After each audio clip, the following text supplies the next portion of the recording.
Halo, kembali lagi bersama saya Paula. Selamat pagi adik-adik. Apa kabar semuanya hari ini?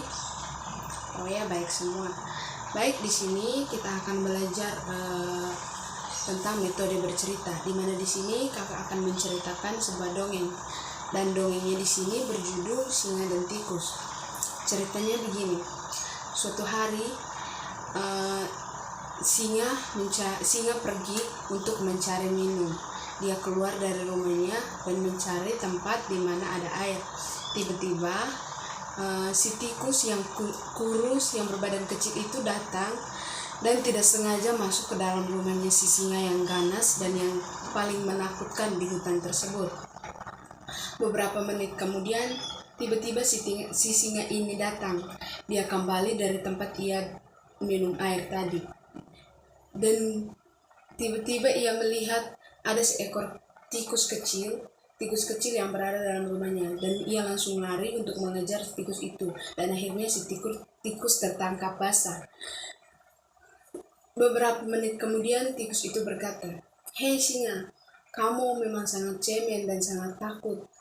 Jika kamu makan aku itu sama saja, kamu itu seorang penakut." Dan dia tertawa.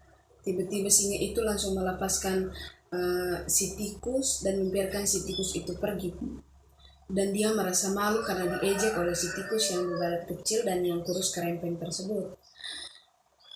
Beberapa hari kemudian, si tikus sedang berjalan dalam hutan, lagi mencari makan. Tiba-tiba ia mendengar ada suara yang minta tolong, dan suara itu adalah suaranya singa. Ternyata si singa ini sedang ditangkap oleh seorang pemburu dan diikat di atas pohon. Dan si tikus ini mencari di manakah asal suara itu. Tiba-tiba ia mendapatkan si singa sedang berada di atas pohon yang telah diikat atau telah dipasang dalam jaring-jaring oleh si pemburu. Dan si tikus langsung naik ke atas pohon itu dan berusaha untuk menolong si singa. Dan akhirnya tali yang mengikat tubuh si singa itu bisa putus semua karena gigitan dari si tikus tersebut. Dan si tikus ini sangatlah cerdik, dia bisa membantu si singa yang berbadan besar sehingga si singa tersebut bisa tertolongkan. Dan akhirnya si singa ini minta maaf dan berterima kasih kepada si tikus karena telah menolongnya dan membebaskan dia dari seorang pemburu tersebut. Dan akhirnya mereka dua menjadi sahabat yang sangat dekat di hutan tersebut. Oke, baik adik-adik, itulah cerita atau itulah dongeng yang berjudul Singa dan Tikus. Baik, di sini kakak ingin bertanya kepada adik-adik,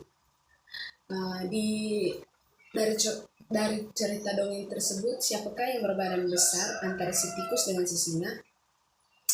Oke, baik, singa, terima kasih. Yang kedua, siapakah yang berbadan kecil dari cerita antara tikus dan singa tadi? Oke, tikus, pintar. Oke, sekian cerita dari kakak. Terima kasih.